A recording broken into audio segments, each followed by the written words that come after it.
Happy Halloween. So today I'm talking about Shelby Oaks.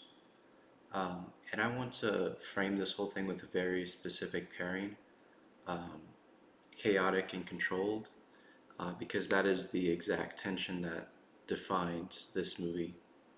So the interesting thing here is that this is a horror movie directed by a guy who literally came from YouTube, Chris Stuckmann.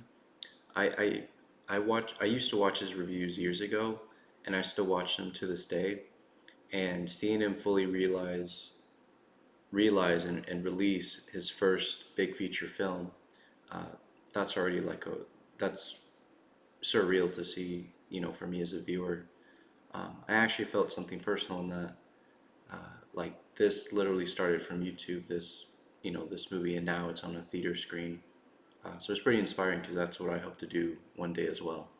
Uh, Now, the movie itself, I walked in thinking it was going to be pure found footage style, because that's how it was, or at least when I you know, looked at the trailer and kind of heard about it from Chris.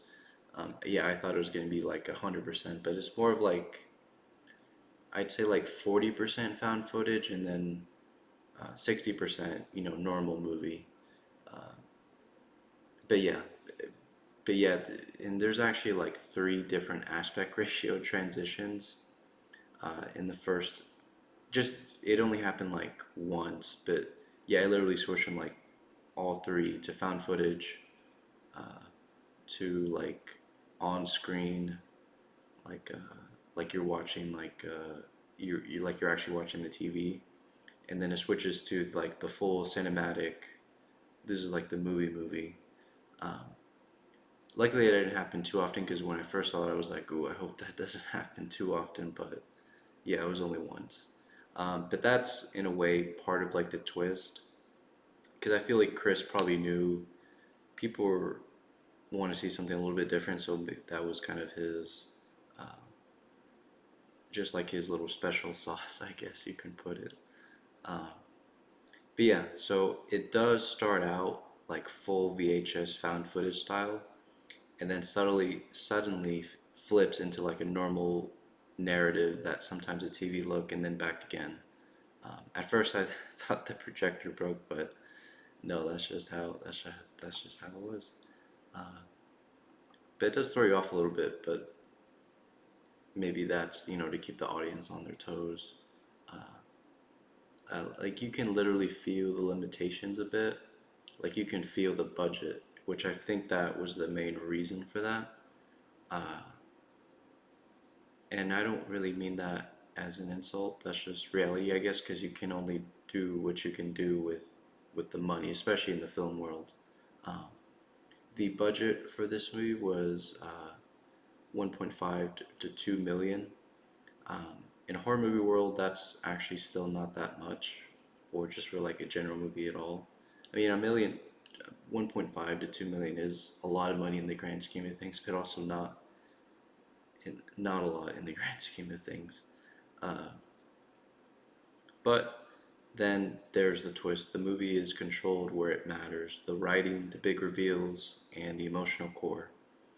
Because Stuckman didn't just make a found footage movie, he made a movie about the aftermath of found footage. Um, and I don't think that's ever, or at least I haven't seen anything like that before. So for me watching it, it was a good surprise. Uh, the movie we're watching isn't the actual mystery gang story, like the found footage. That the whole movie is not about that. Uh, the main movie is that we're watching about the sister of one of the people who disappeared and trying to uncover what happened. And I feel like that's overall like a pretty good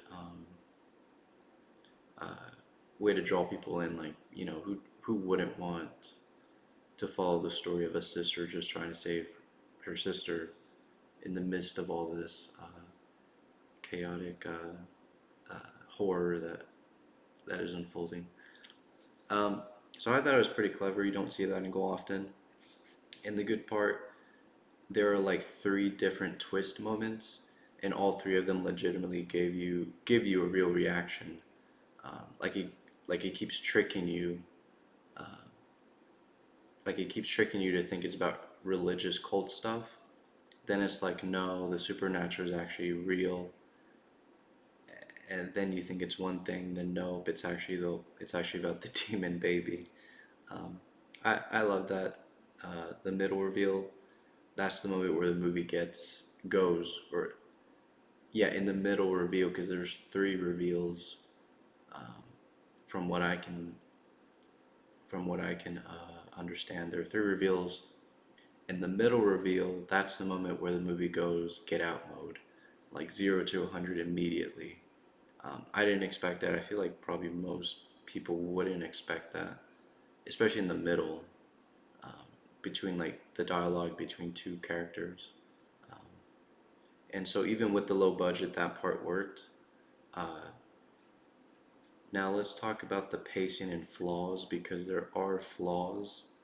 The film builds this fairgrounds location early on, and it's like, oh wow, we're about to use this place. They're setting it up. It's world building is happening, and then we just never really go there.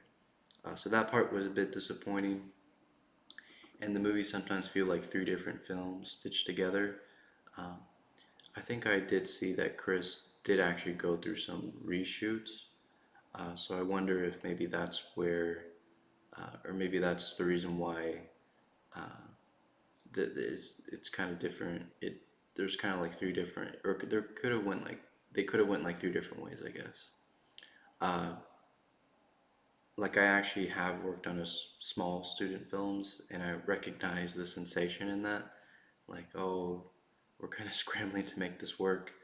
So yeah, that is the bit chaotic. So yeah, it is a bit chaotic sometimes. But here's the thing: Stuckman comes from reviewing movies, so he knows structure.